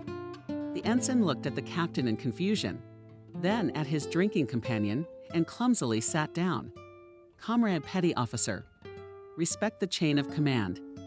I am the senior officer here. Why didn't you stand up and salute according to the regulations?" "Maybe I'm not supposed to." "What did you say?" said Morris. "Well, say it again." "You heard perfectly well." Calmly said loudly Loud and put out his cigarette. Then rolled on the wall and folded his hands on his stomach. "What did you come here for? You're supposed to be at the shooting range, aren't you?" "Comrade Chief Warrant Officer, you seem to forget." Hardly containing his rage, said the captain. "Yes, it's you who forget everything. I've been in this unit for almost 5 years, and you arrived a month ago. Everything goes through me here, you understand? And you're so sidetracked." Morris's face, beating Loud's thunder, continued to grow insolent. "Come on, what are you gonna do to me? You hit me, you'll be out of here like a champagne cork. Nobody's gonna believe you anyway." "I got it. I'll believe you." Suddenly there was a voice. Everyone turned around and saw Sergeant Kolosov. He looked bravely at Loud. "And I'll believe it," he repeated the sergeant. "I told you to wait outside. Why don't you follow orders?" asked Morris. But in his heart, he was glad that Loudon had decided to support him. Yes, because it is no longer possible. Comrade Captain started that one. Then there are no machine guns. Then there is a shortage of boots. Then the uniform is the wrong size. I have soldiers complaining all the time. We've been stuck for an hour today. I was proving to him that there are machine guns. I've been on contract in this unit for 2 years. And frankly, I'm getting a little tired of it. You asshole. Loud grabbed an empty bottle of moonshine and wanted to smash its head at the well, remembering the lessons of hand-to-hand combat. Morris hit the elder with the edge of his palm near his wrist, and he instantly dropped the bottle. Then Michael grabbed him by the wrist and took a small step and twisted his arm painfully. "Let go of my hand, you bastard," shouted Graham, and, kneeling down, "Handle by the book," Morris bellowed at him. The sergeant-at-arms was startled by what he saw and flinched. The captain did it in a second. For a while, they didn't even realize what had happened. But Loud, in spite of the pain, remained stubbornly silent. Morris pressed harder on his hand and said, "Did not change his mind to address the statute in a machine voice," loudly repeated the captain. Petty officer wheezed. His face became new eyes glistened with tears of pain. For a while he was still screaming, then began to gather the necessary thoughts and said, "Comrade Captain, my fault, let go of my hand. Please, it hurts." Morris let go of his hands. Loud fell to the floor and grabbed his wrist. He resembled a wounded bear. Morris adjusted his cap, then looked over his left shoulder at Daniel and said, "Comrade Warrant Officer, I am Comrade Captain. So we're gonna clean up the warehouse, clean up the liquor, throw out the liquor. Do you understand?" "Yes, Comrade Captain." "Permission to proceed." "Permission granted." Then he wanted to give an order to the man who was still writhing on the floor in pain, but he was interrupted by a voice from outside. "Comrade Petty Officer, Comrade Petty Officer." Then everyone listened to the sound of footsteps, and a soldier Comrade Petty Officer walked in. Oh, he saw Loud on the floor and was surprised. Quickly he looked around at the participants of the scene. Suddenly he saw the captain standing at attention and said, "Zdorovy, Zdorovia. Comrade Captain, we've seen your health. As a private reports, I was looking for Comrade Petty Officer. There is some citizen at the checkpoint with 2 small children," she says. "His wife." Becky thought Michael, and his heart beat faster. He became agitated, but tried to look calm on the outside and answered the private. "You said there are no visits now." "Yes," Comrade Captain told her, "and me and the sergeant." "But she stands her ground," he says. "She hasn't been in touch for 2 years. She already thought he was dead or missing. She came and asked loudly if he served in this unit. And we didn't say anything. So she showed us photos of the joint," he says. "My husband. I've been looking for him for 2 years, at least for 10 minutes. Bring him to me to make sure he's alive and well. And then I'll come when I can. Comrade Sergeant, I gave the okay, so I'm here. Playdate Michael, a popular personality," said the captain, leaning over him. "Let's go to the checkpoint to sort things out. Or do you need to be taken by the handle?" "No way." Comrade Captain Pard, the petty officer, answered him. "I'll walk myself." "Well, that's good," replied the captain of the Wells. "I'm going back. Take the men, go to the firing range. Will you swap assault rifles with someone? Tell the lieutenant I ordered it and there is. Come on, petty officer, let's see what you've got there. What are the secrets of the Madrid court?" In the Russian army, Morris came out of the checkpoint and saw a woman standing nearby. She had a white shawl on her head. She looked about 30 years old. She wore a simple black dress. She had a full build, sneaky, disgusting. A second chin spread out. She resembled a chicken on a net that had been suddenly kicked off the farm, and that one now wandered clumsily through the woods. By the hand. The woman was holding a little girl who was picking her nose thoughtfully, and next to her a boy was running merrily, kicking pebbles. Hey, don't run." "Who did I tell?" Morris headed toward the woman. At that time a door opened behind him, and out came Loud. His gaze met the woman's eyes, and she leaned over to the girl and said, "Nancy, sunshine, stay here, okay? Now Mommy and Daddy will talk." "That's a clever girl," Don't run on the road." The woman swaggered and gait went to the petty officer, as if not noticing the captain on the way. Then she started a scandal. "What about you, Betty?" "Well, look at you, you showed up. We haven't forgotten." "Bread and salt to you, Comrade Chief Warrant Officer." The woman made a comical and grotesque bow. "Where have you been? Cattle? Why didn't you send money to the kids? Who promised to pay the rent? I thought you'd been killed in a hot spot somewhere. And here he is, sitting in the middle of nowhere and not a care in the world." "Excuse me, citizen." Morris turned to her. "Who are you?" Someone tiredly, she exclaimed. "Wife, I'm the Wonder in Feathers. May I see your papers? For God's sake. Here's your passport, it's stamped. Here's his marriage certificate, his children's birth certificates. Twins Christina and Nancy. Here are the photos. Christina, why are you putting that dirty stick in your mouth? I'll be right back." Morris looked at Loud, who from shame became like a ghost from drinking it staggered. Then the captain began to look at the documents. "Right. Marriage certificate," he said to himself. "Becky and Loud Alex." So the children were like a bucket of cold water poured on the captain, as if in the distance. He could hear Becky scolding Loud, and the latter clumsily making excuses. And then the conversation with his Vesky on the phone from a month ago popped into his head. The puzzle came together. He realized, well, the hell with Loud. "Becky, yes." Morris walked over and handed her the file folder. "You know, there's someone you might be interested in meeting." "Who's that?" The woman was surprised. "And you will see," said the captain and went to the checkpoint. No sooner had he handed the phone number to the sergeant than the bell rang. "CHCK Sergeant here." Yes, Comrade Colonel." "Comrade Captain, is this you?" "Mike, yes, and fly to me now," said Adams on the other end of the wire.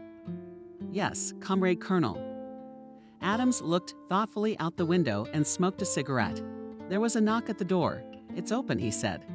"Called, Comrade Colonel called," said the colonel. He went to the table and shook out the ashtray. Then he unceremoniously began gradually raising his voice. "Mike, what kind of a circus with horses have you arranged here today?" "Eh? What are you talking about?" "Comrade Colonel, making an innocent look," clarified Morris. "So you don't make a fool of me, Mike. Manual abuse in the relations of junior ranks is a criminal case." Adams began to point his finger threateningly at Morris. Michael turned pale, then asked, "How did you find out?" "Mike, you've been in the Army for years. In one corner. Everyone here knows everything. Daniel must have snitched," thought Morris. "You're just standing there with your mouth watering. I got a test coming up, you know. And you're pulling these tricks on me." "A test. If they find out about your tricks," loud the general, "and our whole unit. The generals will tear our whole unit apart. We'll be glad we're still lieutenants instead of privates. Comrade Colonel, let me tell you how it was." "Go ahead. Just sit down, or there's no truth in your legs." Michael told the whole story with the petty officer about the shortage of machine guns, about the drunkenness in the hangar, about the complaints from Sergeant Kolosov, about the fact that that woman with children, who showed up at the unit, turned out to be his wife. The program Loud hid from her for 2 years. About the fiancé he had cheated and deceived all that time. The colonel, continuously smoking one after another, filling the ashtray with barrels. When the captain had finished, he nodded his head, sighed heavily, was silent, and then said, "It is clear that the case is dark, but this text is Loud. What to do with it? You are the captain now. You should drive him away, Comrade Colonel. I suspect he sold those machine guns in the first place, and this is a criminal case." The colonel stretched out. "Oh, God has sent me trouble with this Loud. I should deal with him. Where did the 5 machine guns from the unit go?" "I can't know, Comrade Colonel, but a petty officer might." "Yeah." After a little thought, the colonel pressed a button on the desk. "Sergeyev, I'm Comrade Colonel. Petty officer, I have a fly." After a while, there was a knock at the door. Before that, the captain and the colonel had been waiting for him in silence. Openly said the colonel, called Comrade Colonel, said loudly, "Loud, stand at attention." He had already managed to sober up.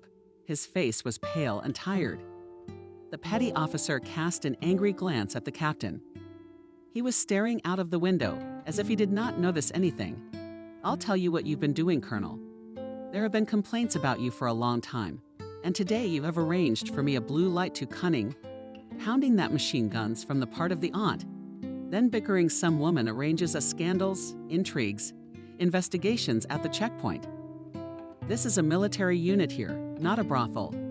But the petty officer started to justify himself. "Ninok," the colonel said to me and banged his fist on the table. "You'll be your wife, I finally realized, which is in my unit now, and she's making a mess of it." So the colonel christened the fingers of his hands. "Today you write an application for transfer to another unit at your own will. And in 2 days, don't let your spirit be here or I'll show your mom's mom to you. That's clear." "Yes, Comrade Colonel." "Well, that's good. Okay, Morris, get out. I'm gonna talk to him about why the hell David Copperfield is in our unit. The machine guns are disappearing. What the hell kind of trick is that?" Sat down fast.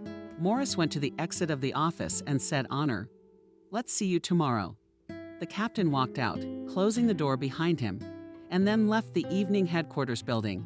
He walked slowly towards the mess hall. He wanted to get some refreshment, just in time for dinner soon. Well, that one had progressed. When Becky arrived at the military unit, at first there was a feeling that it was all some kind of a bad dream, as if the events were not happening to her, and you could pinch yourself on the arm and wake up.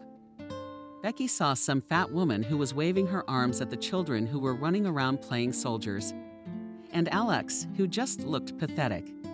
At that moment, she realized that she was seeing him for the last time in her life. To her, he looked like a nasty grave in the forest. Loud was awkwardly waving his arms and trying to prove something to the woman. Becky approached them. "Alex, what's going on here?" She asked the woman in a glassy voice. "Who is this woman?" Nasty teased her father and then turned to Alex. "You asshole. You found someone younger. Well, I was changing the kids' diapers. Oh, look at her." She looked at Becky with appraising eyes. "Just like Varvara, the beautiful long braid." "Ugh. Woman, what do you think you're doing?" Coldly, Becky replied. "What do you think you're doing? How dare you take your husband away from your family?" "I stole your husband," Becky asked in surprise, letting out a nervous laugh and pointing her hand at herself. Tears appeared in her eyes. I think she was beginning to realize the extent of the deception. "Yeah, well, you can read." "Here, look, the woman said, holding the marriage certificate almost under her nose. Becky took the documents, her lips moving soundlessly. Becky and Loud.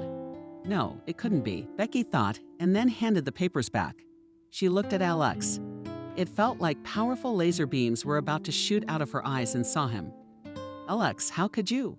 Becky began in a trembling voice. How could I, dearie? And I'll tell you how I could." "Very simple," Becky answered her.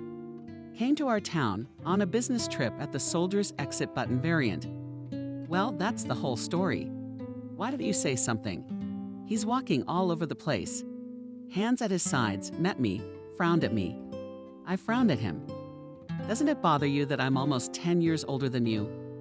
And women are like fine wine. It gets better and better as the years go by." Before his Anna Becky felt everything in her chest split into small pieces. "Well then," Becky continued. "The second time he came, he got me pregnant. I gave him twins. There's kids running around. Christina and Nancy were giving him an apartment. So he asked for an apartment in our town. So we started living there with the kids. He came to visit us sometimes." Becky felt as if she was falling into the working sand, and the woman went on, and then he disappeared for 2 years. Never heard a word from him. And I thought, God, it's not like the military. Maybe they sent him to a hot spot. Maybe he died or something. But no. Aunt Veja is sitting here quietly, peacefully, so that she can't knit and can't stand on her feet. And his wife and children are struggling and paying rent, buying groceries, shoes, and clothes for the kids. What are you looking at? You're looking at me, you miserable dog. She looked at Alex. Who's going to give the kids money? And I work from morning till night. My mom takes care of Nancy and Christina. She's old and her legs are bad. This boar is healthy, but in the woods he hid under a bush. It's not our business to give birth. Then that's the way it is with you, bastard, TDC answer. My whole soul has not been spoiled by this life. For a while, all three were silent.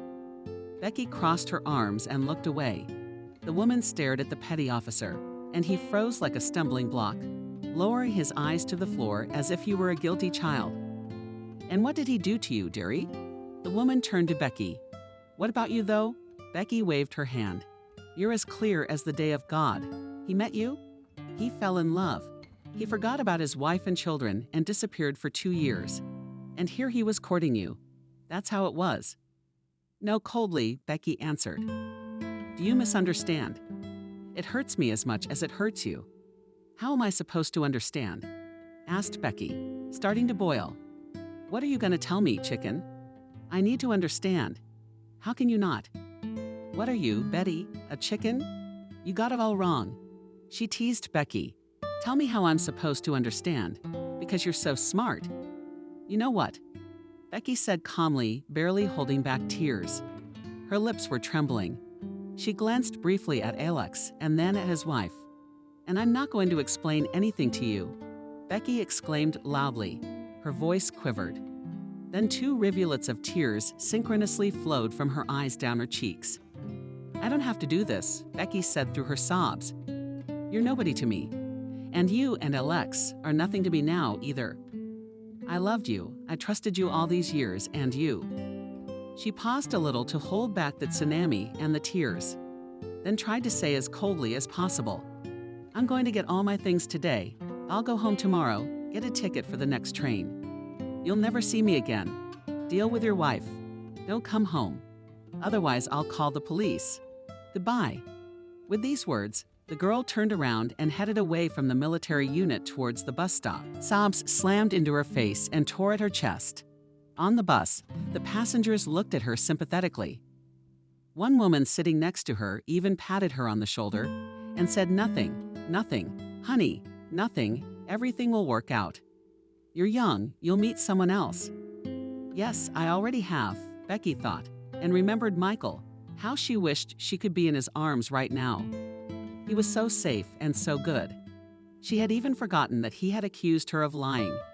When she got home, Becky fell on the bed like a bauble, sobbing harshly and loudly. She didn't remember how long she roared. Her entire pillow was wet with tears. She must have sobbed so loudly that the neighbors heard.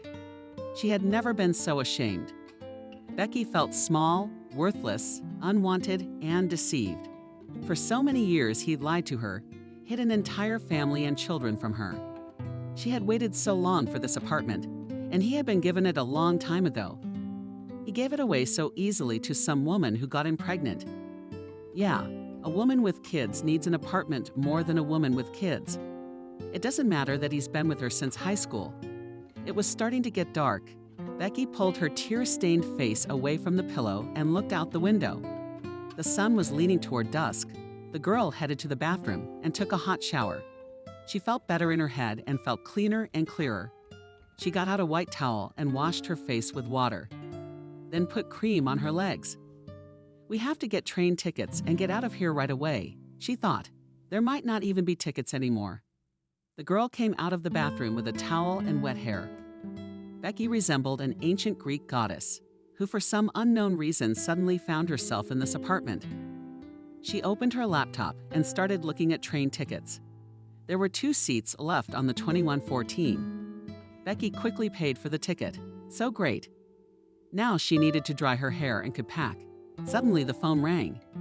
Naturally, Becky wasn't expecting anyone.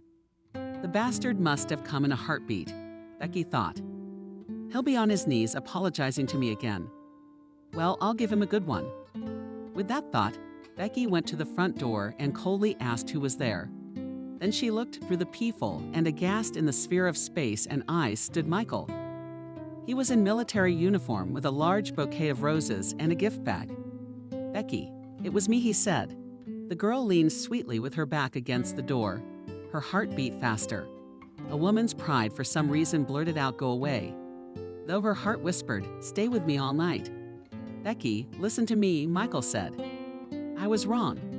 "Forgive me," the colonel said. "I thought you were what are you?" "Oh, why is everything so hard to say?" Michael signed in. Becky looked at him through the peephole and smiled. "Becky, can you hear me?" Becky sighed, "Man, I can't live normally while you're not with me. I don't sleep well. I think about you all the time." The woman's heart raced. "I'm sorry I accused you, I'm sorry." There was silence for a while. Then Becky said, "Go on. I'm here with flowers. Champagne and candy, even a pineapple," Michael said, embarrassed. "You don't mind if, in fact, I want to sit with you tonight. Let's drink champagne and talk quietly. I've missed you. You don't know how much." She felt everything inside her melt. She missed you too. For a moment, the incident with Loud really did seem like a bad dream that had happened somewhere out there a long time ago. But reality is here, and in it, there is Mike so handsome in military uniform, and with flowers the girl was about to open the door for him, but then suddenly remembered that she is still only busy on the towel. And her hair is wet. It's not good to meet him like that. He's so handsome. Becky opened the door for him with a quick whiff of the bathtub. The man saw only her pretty leg. The girl closed herself in the bathroom and shouted from their mic, "Come in, don't be shy.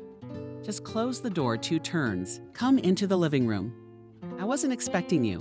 I'm from the bathroom. I just need to dry my hair and tidy up a little." Michael walked slowly into the hallway.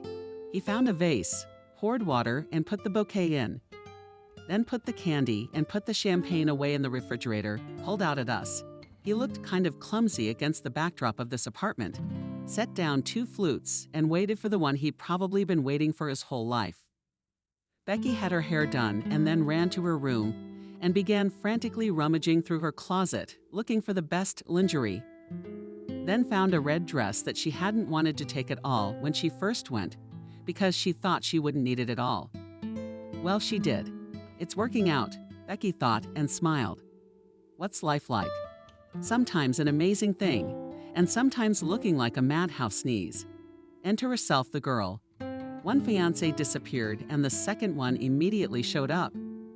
Becky looked at herself in the mirror. She was enchanted by the dress. Incredibly, it suited her and brightly emphasized her beautiful forms.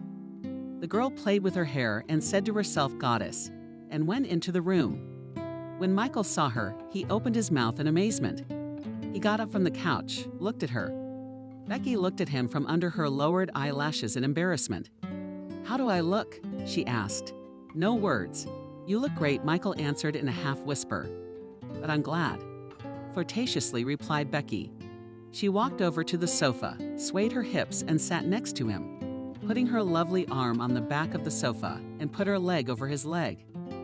The girl looked languidly into Michael's eyes. Her eyes glistened, and the captain's heart was ready to leap out of his chest.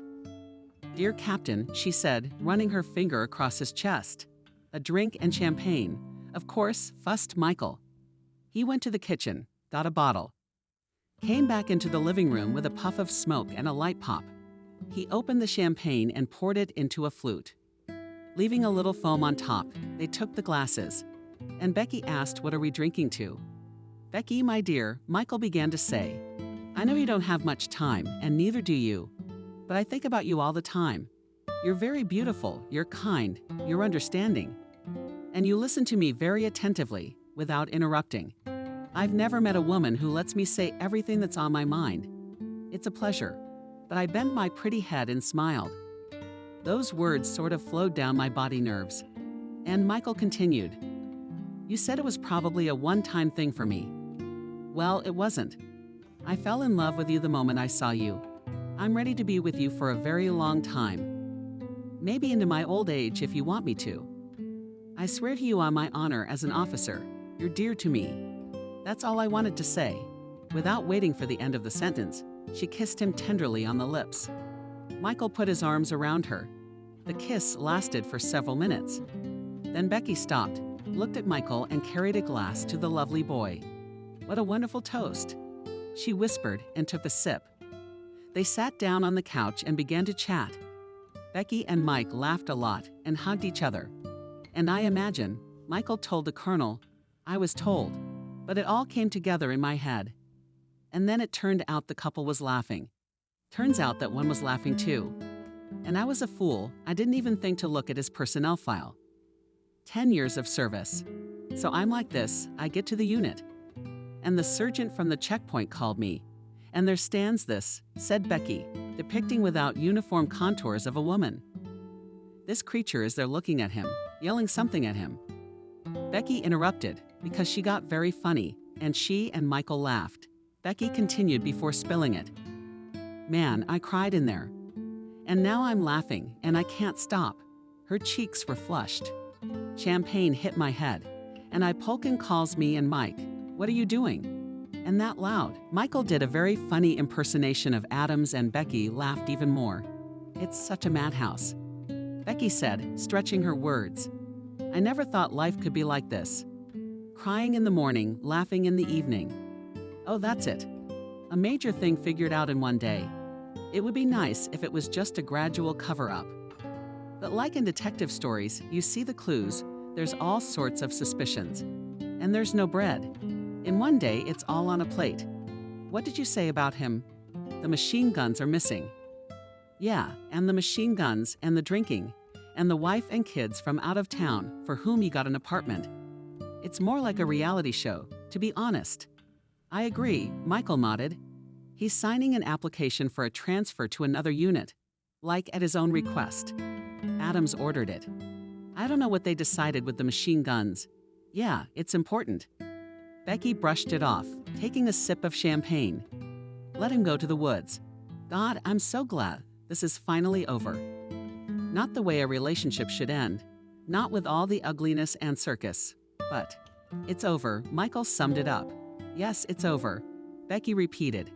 And then she said with big eyes, and new ones have begun. Shall we have a drink? Said Michael.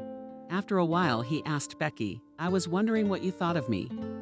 When I called you and told you that you cheated on me. Becky gathered her thoughts and said, at first I was very angry with you, and then I tried to forget you, but it didn't work.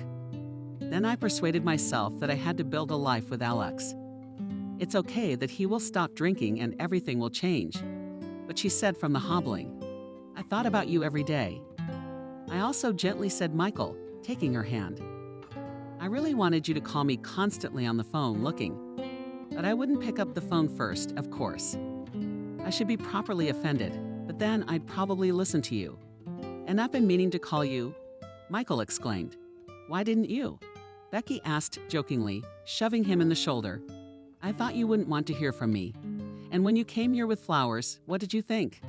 Victory or death? What do you mean? Well, it was simple. Either you let me in or you don't. Or you'd already gone back. I thought of all the possible scenarios. There was the scenario where you call for flowers and slap me in the face with them. Seriously. Even that happened when Becky was giggling. Even that happened. Michael repeated. The radio played nice, slow music in the background. Captain, ask your lady to dance, Becky jokingly commanded. There was comical, Michael replied. He put his arm around her waist. She put her hands on his shoulders, gazing into his eyes. They moved slowly, ever so slightly swaying. Suddenly, Michael asked, Becky, will you marry me? Of course, she smiled and pressed her whole body against him.